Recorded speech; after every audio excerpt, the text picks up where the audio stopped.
Okay. Hi, as I was posting on my Instagram, I found this unused piece of Penelope canvas. Just this is what is called a Penelope canvas. Okay, if you can see, yeah, that's how the weaving looks like, not a regular mono canvas.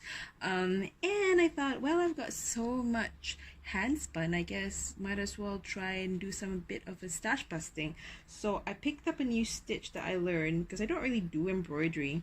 It's called a plush stitch because I'm actually quite intrigued by having to do my own little rug or carpet. I don't know, this thing I'm thinking about maybe doing a round face bag actually, or maybe even a mat if I'm too lazy to do the bag idea, or at least I can't figure out the structural integrity question, which never mind.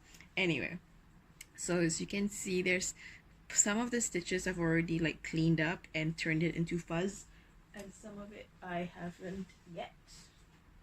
And hold on a second, I just want to show what am I showing.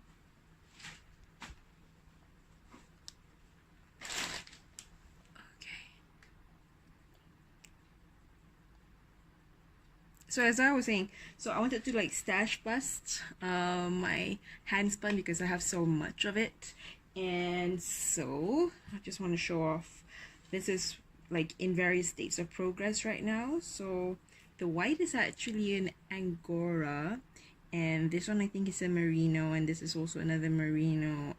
This is merino silk, if I'm not mistaken. Yes. So this is how it looks like once you do a lot of it before cutting it, and then once you cut and trimmed and you fuzz it up a bit, it will look like this. And I just want to just share a little bit of how I do it. I think it's a bit of a modified plush stitch because and I'll explain why.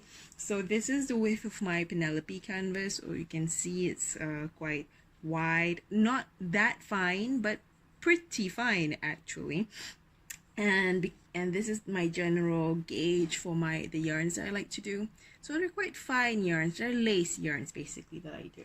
So I just want to show the yarns that I have slated for this project. So I've got this nice one. I've done so many, and they're all in small lots, and they're usually like, oh, I don't know if I want to do it in this way. Oh, I don't know if I want to knit it in a for this project that I was thinking about initially. So I have all these many, and this is only some, right? Like, to the point that I don't know about other people, but I have had to rent storage so I can put stuff in. Don't judge me. Okay, so they are mostly all fine wools, I think, without exception. The one that I have in my right now are all like variations of merino actually, except for this, which is mostly Angora, and this, which is mostly alpaca. So that's what I have right now. I don't know, you tell me if this is like, look, if this is like a good combination of colors, but I don't care. So this is what I have, this is what I'm planning to use with, and I've got like other smaller lots of colors. I've got no particular design for this particular mat, rug, bag, I don't know, whatever, but it's probably gonna be freeform, so that's gonna be fun. And so I am doing right now, this is the white bit. Again, I don't know what pattern I'm gonna show up with. It's just gonna be a mess essentially, but what I wanted to show was basically how I do the modified plush stitch, but also like like what I would recommend to use as tools to help fuzz it up. So the whole point of having a plush stitch for embroidery is that you get to do something like a faux rug, faux carpet weaving, because of course you're not really carpet weaving, obviously, but you can have a finish that in the end will resemble one. So once, like, so I use this barber scissors for just the initial snip to snip off all of the bits. I'm not gonna do it now, I'm just gonna do the sewing first. I'm gonna show you how I do the stitch first, and I'll finish it off. And then I have this tiny little embroidery scissors, and this I'll use to trim and all of that good stuff. I've got a little tip. If you don't have a needle threader, just use needle to thread the yarns through. I think it's fairly self-evident, but if not, I'll just show it to you very quickly in a bit, because I just realized I forgot to show one thing that I'm actually quite proud of. So then the other thing you need to fuzz it up, you know, you can just use your fingers, of course, but you can also use some kind of brush, fuzzy kind of brush. So I have a travel toothbrush that I picked up somewhere. So you just basically fuzz it up. You just keep fuzzing it up. It felts it a little bit, is what, and then, you know, gives the shape that you want, and then you kind of have an idea whether you want to keep trimming it and all of that. So the modified stitch that I use is because, like I said, I have a lace weight gauge set of yarns. So the usual stitch will not give the kind of pile, which is what we'd call this, the kind of the thickness of the pile that I wanted, because the lace is too fine. So here's how I do it. Okay, by the way, let me show you the trick on how to thread yarn when you don't have a needle threader. Well, I do, but you know, I always lose them, so unless I have a reason to really use them, I don't. And besides, this is a large gauge needle anyway, so it makes perfect sense. So what you do is you have a fairly stiff thread, like a polyester thread or whatever, just simple sewing thread, and then you thread it through here. Now it's gone through, and now it's got a bigger eye, and that bigger eye you pass through the yarn that you want. It's all in white. I just realized there's no contrast. Sorry. Anyway, so here it is. That's how it looks like, and it just, there you go. So, and the other thing I like to use to make sure that I have a fairly uniform set of loops, because I know me, I'm very not careful, is I use this little bamboo knitting needle. So let me just do it quickly for you. So I just realized that this is not really a good tutorial for the plush stitch because I don't actually have a free space, but if you can see, it's coming from, I'm gonna take from this square to this square, and then I'm gonna keep pulling loops out. All right, so here we go. If anyone's ever interested about how to do a proper plush stitch, I'll link to the video, to the Russian video that I saw that had a really good tutorial on both this stitch and the Turkish rug stitch. I love Japanese and Russian crafters. They have really fine, they've got really great techniques for like real fine level of like embroidery and knitting and lace work and some such like that.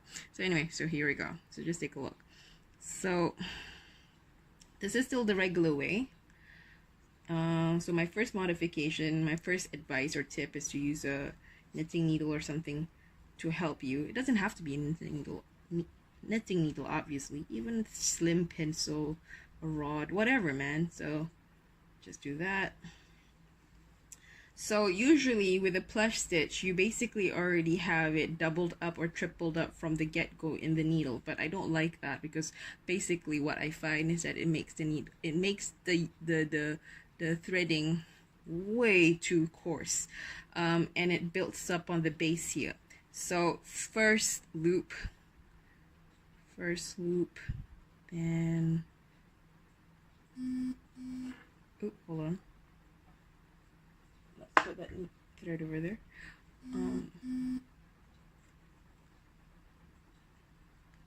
Then kill it.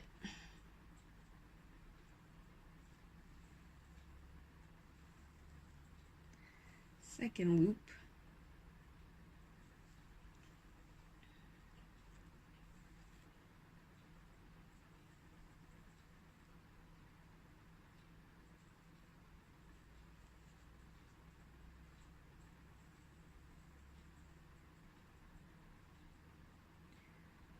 And go back to how I was doing the loops, except instead of catching it on the needle, you just go straight onto the canvas again. So that basically like not kills, like dead ends the knots up, I suppose, the active loop, so it don't get easily pulled this way or that way by the movement of the needle subsequently, right? Then for me, because of the fineness of this the yarns I have and the thickness of the pile I want, I do a third loop. If you already have like the right kind of like thickness that goes with the canvas size, of course you can just do one loop or two loops. You know, you don't really have to do a lot, or you can even double it and just do one loop but because it's doubled, it's fine. I just don't do it. All right, then once you get to the third loop, you're supposed to go over again, but I choose not to. So my modified stitches, then I start doing the cross stitch base, because the base essentially, the knot is via cross stitch. So now I do the cross stitch, and having a needle like this is so useful because then you can lift up the loops all at the same time and it doesn't get in the way, so you can visually see what you need to do. So that's highly appreciated. Okay, then do another cross because that helps to stabilize the loops further.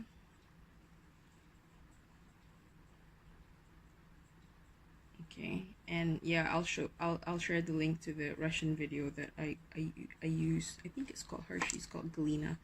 See, the problem with all these very long yarns is that it will always knot up. It wants to. Ah, no, don't do it.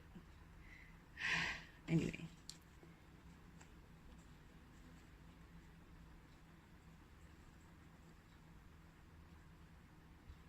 Ta-da! Okay, then go back. And now you're ready to start on the next square. I like this stitch actually because it's square by square by square, so it's kind of like pixelated art. Okay, be right back. Alright, so I guess this is just then will be me doing this, so, and I hope you can like catch what I'm doing. Again, like I said, I'll link to the lady whose tutorial video I got it from, and even though it was all in Russian, it was fine. She had the English text at the necessary moments, and the rest of it is perfectly understandable as far as I'm concerned. Okay, so here we go. I was actually thinking about doing something of the sort for the longest time. It's just that I thought, oh my god, I was already having like the itch to do cross stitching again, except, you know, I mean, the thing about embroidery, cross stitching, even like crocheting for me, more than spinning or knitting, is that I find that I have to really focus on doing it, obviously. But what I mean is, not only is my attention like mostly focused on what I'm doing, that leaves very little attention left to watch a really engaging show, or like anything like that, or TV show or a movie. And because my hands are fully occupied, I don't even have the opportunity to like catch up on my reading. So as of like right now, I am incredibly behind in terms of world news, so I can only imagine what nonsense has been happening since I last checked in. And the other thing is, of course, like, you know, I've got so much to catch up on. On the other hand, if, like me, you have a backlog of audiobooks and podcasts, that's perfect. I actually downloaded a podcast of the Mueller report. We'll see if I ever get around to listening to it. Anyway, but yeah, so as I was saying, I was exploring already all the various ways to stash bust other than knitting, because then the other thing with knitting, unfortunately, is that it's very good at putting me to sleep. I literally put myself to sleep by knitting. It is so funny, but also like so annoying. Because I'll never finish a row properly, or at least, you know, I'm too busy, I'm too sleepy. Oh boy, but I should. I have a shawl or two that needs finishing. So, but in any case, I was like looking into cross stitching patterns and kits and such like, and I guess it's a good thing that I decided to spring clean because my room reminded me I do have all these leftover or unused canvas and Aida cloth that I haven't utilized at all. So, and I love Penelope canvas, although I will have to say it is a difficult canvas to easily find kits and patterns for, because most people are most patterns are designed around Aida cloth or your mono canvas, which has a different kind of weave, and it's a lot easier to do. Obviously, one of its strengths of those kind of fabric, but the Penelope weave, the double weave canvas, in other words, can yield very pretty results, I think, even though I don't actually have the necessary skill set to properly put it to justice. Anyway, okay, so I don't know yet whether I want to cut to finish the end of the row, or I'm gonna make this fast forward. I'll think about it.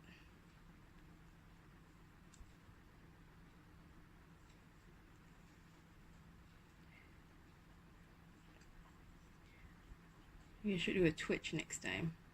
Anyway, I just wanted to show off what I do to get to this, to get to the fuzz. So maybe I'll do a couple more stitches, because again, this is a freehand pattern, so no one's the boss of me but me. So I'll probably just do a couple more stitches and then we're good to go.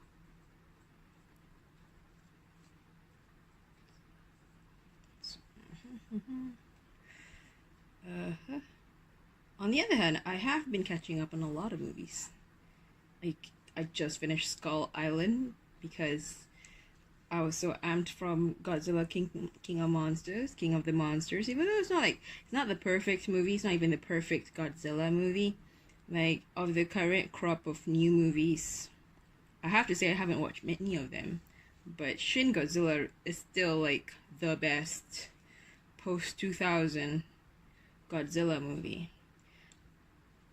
And and it's not, well, King of the Monsters, I think, has that Hollywood inventiveness in staging fights, but on the other hand, King of the Monsters has this also Hollywood bad habit, this very American bad habit of storytelling, of one, thinking that I care about individual heroes to the detriment of the collective effort. I'm not saying I'm all for collective. I'm not saying I'm such an Asian stereotype that I'm all for collective action or whatever, but that genre of Hollywood blockbusters by now is such a trope that it's that one special person or that one special group is always right, or is the story the most interesting, and well, depending on the strength of the storytelling, that assumption is usually not true. You're not that interesting. So the problem with King of the Monsters was, for me,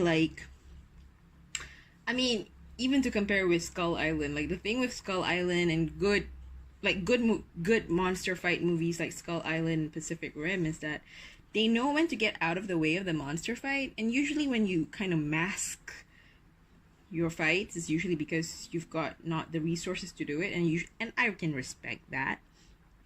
But King of the Monsters don't actually have that problem, I don't think, that production problem.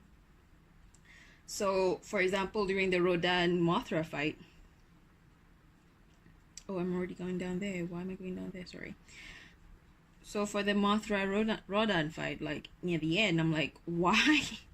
However much I enjoy Millie Bobby Brown, do I have to care about following her weaving in and around the battle the battle scene, when I would rather, Skull Island or Pacific Rim, the camera stay on the monsters fighting, because that's what I'm here for, which is really funny because I just said Shin Godzilla is one of my favorite new Godzilla movies, and that movie was nothing but human interest stories, and like the most boring kind, bureaucracy. But I was riveted. I cared about those people. So, but it could be also my own bias. Like I very much enjoy, because seeing so much of that Hollywood treatment of action heroes and such like that, I very much enjoyed a story that focuses on collective action, which by now seems to be the domain of, like, say, Chinese blockbusters and some such, which gets into the prickly political messaging side of basically both cultures. But let's not get into that. You guys are here for some embroidery videos, not some film critique. That's too bad. That's how my mind works. But yeah, anyways, so I really did enjoy King of the Monsters, and I got really amped up by it. So I don't even know why I brought up that movie, just that I was very excited. It was finally, at least, even though it's not particularly the best, or one of the best, it's a downright decent Godzilla movie. And Hollywood's finally getting the hang of it, especially after 2014. Which I think was good, but haven't bothered to watch, I have to admit. Because I feel very suspicious. But I really did enjoy Shin Godzilla, and I think I enjoyed it more because of the whole metaphor going on with it between the whole 2011 tsunami and the Fukushima nuclear reactor meltdown. I mean, you can't help but make that connection and have that in mind as you watch it, and you can't, so there's a lot more going on. There's a lot more heavy lifting from a narrative point of view that a movie like that has. But you don't have to be like really heavy. Again, Skull Island and Pacific Rim are pretty simple movies. Like, it didn't have to say anything important politically. I think, although Skull Island has a interesting you can totally make a lot of like arguments about the Vietnam War and all that with it. Anyway, can you? Not too much, but you can. Oh, here we go.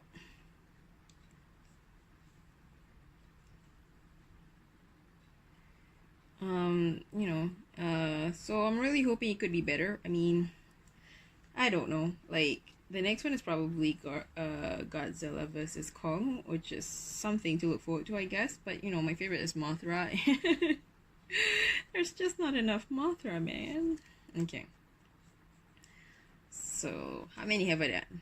You can actually see the pattern. If you do it right, and if you do it, like, nice and neat, you can actually see the inverse at the back. And this is how it looks right now. A bit of a mess, but pretty neat overall.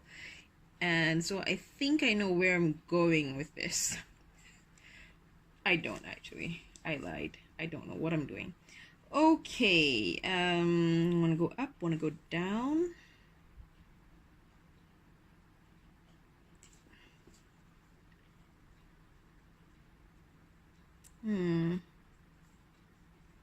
What other movies have I watched? I watched Dark Phoenix, which could be much better. It itself wasn't bad. You want to talk about an X-Men First Class Universe movie that was bad? Let's talk about Apocalypse. But it cannot be good because it's asking so much from us when the movies themselves never made any effort. Like, I'm supposed to care about this particular iteration of characters. I don't know where they're from. I don't know where they're at, like, from a motivation perspective. There's been no real setup with these characters. You're supposed to join. I'm supposed to take it on faith that joining, upon watching this movie, that suddenly the characters which I assume had acted a certain way this way, suddenly now acting a certain way this way. And I'm like, oh my god. I mean, it's not even bad character plotting, because honestly, if you want to talk about something this particular batch of movies have done really badly, it's really character growth. These movies do not know what to do with their characters, so honestly, it's quite tragic. Because one more time, the Dark Phoenix storyline is pretty much bungled, not because of the technical expertise of this movie, which I think is pretty decent, but because kind of like Endgame and even Civil War of the MCU, obviously you need setup. I don't know why I should care about this Jean Grey, to be perfectly frank with you. You know? I don't know why I have to care that she's gone nuclear. Although that ending, that Charles Eric ending, is really one of the for the ages. Like, I cannot believe they went there. I'm enjoying it. I'm also confused, but I'm enjoying it. Okay, so here I said about how these things can get so knotted up because the yarn is so long. Yeah, that's what happens. Especially because it's wool. Oh no. Okay, after this stitch, I'm just gonna kill it. I'm just gonna dead end this particular batch of stitches and we're good to go to the next bit. Hold on a second. What am I doing? There it is. Sorry.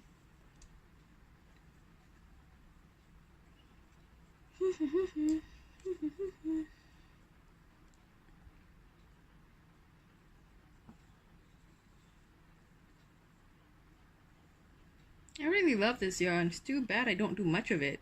I wanted to do more, but this batch of Angora Merino was done by the World of Wool, and I think for good reason. They no longer do that particular blend. That makes me sad. I found other places that does merino, just a bit of wool, just fine, but it's just I'm really sad. I really did like the merino wool blend, and it was quite affordable for being where I am. Okay, so here's how I just the way I finish a stitch set is really rather simple, almost lazy in fact. I have another cheat actually. I'm not going to do it now, but my other cheat actually is applying a bit of a fabric glue.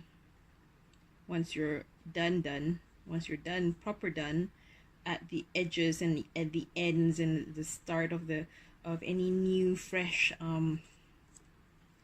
batches of stitches. And because this is wool, the other cheat that I do, the other finishing tip that I do is basically take advantage of the fact that they have that tendency to felt, and bring out that toothbrush I showed just now and just fuzz it up a little bit. See, fuzz it up a little bit. Just get them to at least go down here. Okay, so anyway. So this is how it is. This is how the pile looks like now before being trimmed. So, and here's the next step. So the next step is basically cutting off all of the loops.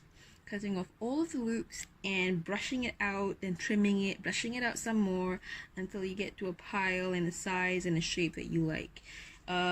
General tips and tricks, and I haven't learned this from anybody, just from, you know, staring at carpets a lot, is at the corners and at the borders is when, unless you want to do it for effect, is when you should try to delineate the edges by trimming it slightly shorter than the body of the rest of the stitching. I mean, the rest of the pile.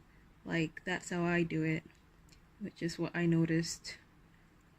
Staring at things really can be very useful, just as long as you're not a man doing it to a woman in a train, because that's just creepy. Alright. So I was using my tiny embroidery needle, embroidery scissors to do this, but honestly that was such unnecessary amount of like effort, because of course it's so short and so small. So I happen to have all this, my barber scissors, because, you know, I'm cheap and I used to cut my own hair. Now I've gone even cheaper and just don't cut my hair at all. Anyway, so this is a really handy way if you don't know or don't want to start on carpet weaving. You can kind of approximate the effect of the pile, and in some ways it can also give you more freedom of movement as you decide what's your pattern, because if you're like me, you're like a freestyler. And also because, you know, it's really just one stitch going forward. It's fun because you get to play around with the textures of your yarn and the placements, and you know, in fact you can totally like vary the number of loops per stitch. You know, you can do a 4 loop right in the middle to make it really extra thick, or and you can make it like slightly thinner at the ends, and I mean at the edges, and maybe those go with 2 loops, you know, whatever. So that, you know, you can totally control the thickness of your pile. So even with a longer scissors, it takes quite a bit because, of course, you know, despite my best efforts, my loops are not all uniform. And also with the placement of the stitches, the loops cannot be uniform because he is already like lying down, such like that. I think I got most of it. Oh, here you go. Sorry, I went out of frame for a bit. Okay, so this can be quite meditative because it's a little bit like doing bonsai, because you're just snip, casually doing your thing. Okay. So, and besides, you can catch any any like, you know, wayward loops that you haven't cut with the embroidery scissors. So fuzz it up a little for now. You can just use your fingers at this point already, if you don't have like anything like of a firm dense brush like a spare toothbrush. You don't need to have one. It helps, of course, but you don't need it. Fingers are fine, especially let's say if you're doing it for a test. General effect of it is pretty much done. Okay, wait, hold on. Also, let me just get my bin. Oh, I can see my feet all along. Oh, well, I'll just remember to crop this video. Okay.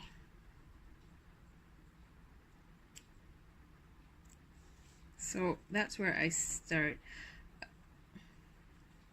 Trim the edges a bit.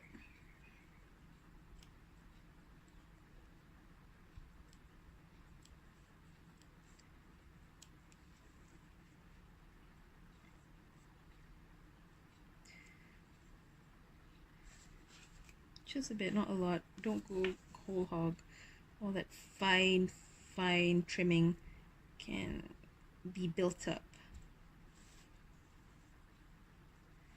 right?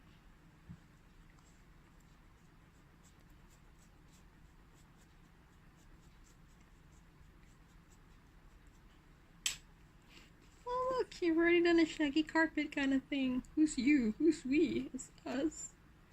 Okay.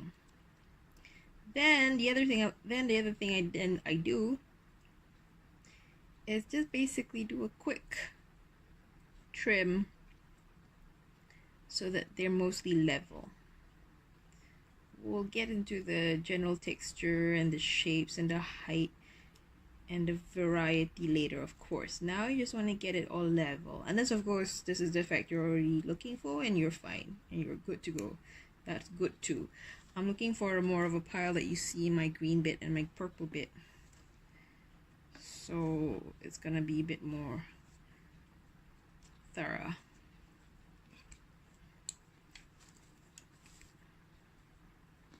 It's gonna take quite a bit. I don't know how long this project is gonna take, but it's something to do while I try to catch up on my podcast and not have to like invent another crocheting project, which I will never finish. Because I always get unhappy halfway through with the shape of it, the design of it, what I wanted to do, etc, etc. So at least with this I can say, you know what, this is fine, it's free form anyway. We'll just see where my brain wants to go. Okay, so you can see a bit of a bolt patch. It's not really a bolt patch. It was intended. I didn't really do a full if you can see, I didn't do a full stitch from this bit to this bit. They're actually 2 separate parts. Why? I don't know. I ran out of thread, basically. Sometimes the reasons are very prosaic and boring, and utterly pragmatic. If you're like a little bit more like inventive, or you just happen to have like a Barbie doll household vacuum cleaner, this is also when you could use it to snip up all of the fibers easily. Okay.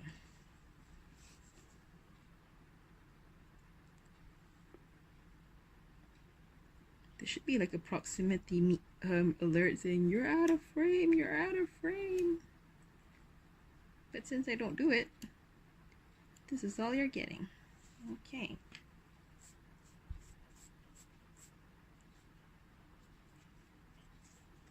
The danger, of course, is that you got too much into the whole trimming thing, that you always end up trimming too late, too much, and you know, God forbid that happens. So I was saying just now, the edges, trim it shorter. It gives a textural definition to your various color parts, unless of course that's not what you want to do, and that's fine too. But it's a tip worth remembering, especially if you intend to do like some kind of like proper pattern and design, and you want it to show off, you know. And that's how you do it. You let light and shadow be your friend.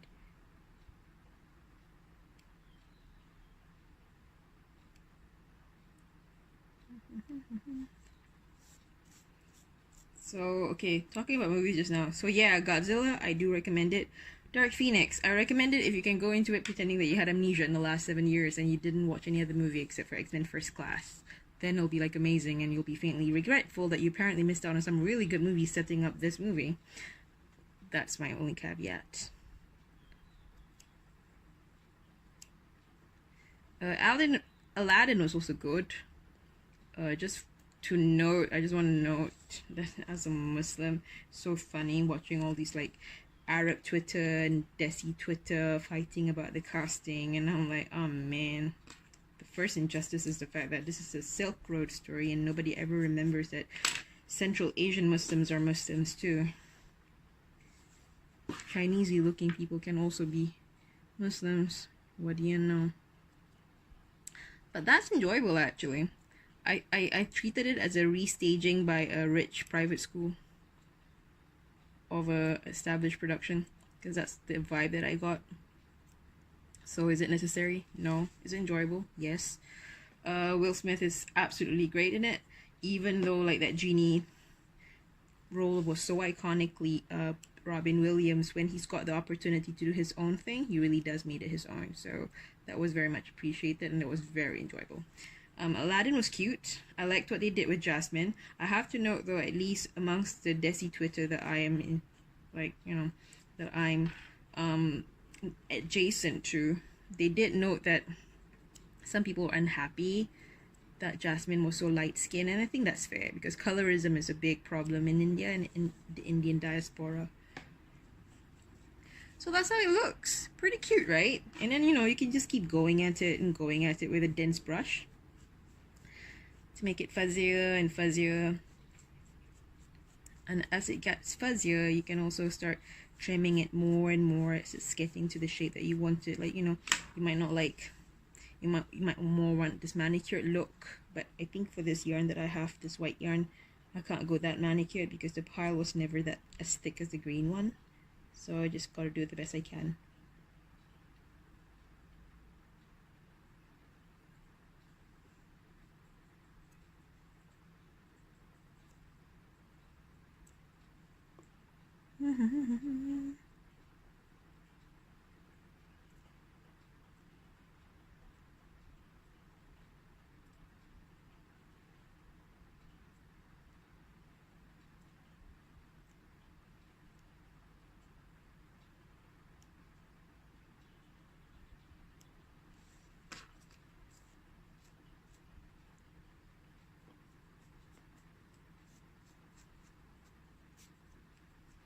What is this design? I don't know. I honestly don't know. It's probably gonna look like a collection of mold.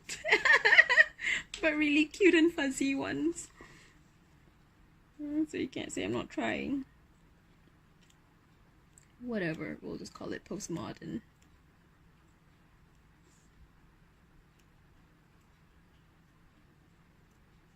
Okay. So yeah, like I said, it's really fun doing this trimming bit. So sometimes you kind of have to like control yourself and not over trim, you know.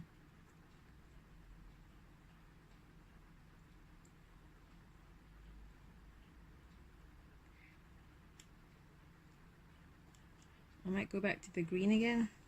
I've been wanting to start the next block to be like either the yellow or the blue, but I just know the greens are calling out to me. It's time, it's not yet done. Much like the X-Men franchise. Sorry. You wanna be sad. You wanna be sad. You know, be sad. Like, we might have a more successful and a more like coherent giant monster cinematic universe than the X-Men one. God rest its soul. Alright. Oh, straggler. Here we go. See? See, that's the best part about like fuzzing it up with a brush. You get to see, just like when you are at the hair salon and you notice that the hairstylist keeps flipping up your hair back and forth, is really to see any stray hairs and fibers with an out of place length. Okay, can you see it? I'm gonna try and see if you can see. So yeah, see, it's focusing. Not bad, right? Not bad for a day's work. Alright, so that's it for me. Thank you for watching. Yeah, I'm so curious myself to see where the Spore collection is going to head to next. Alright, bye.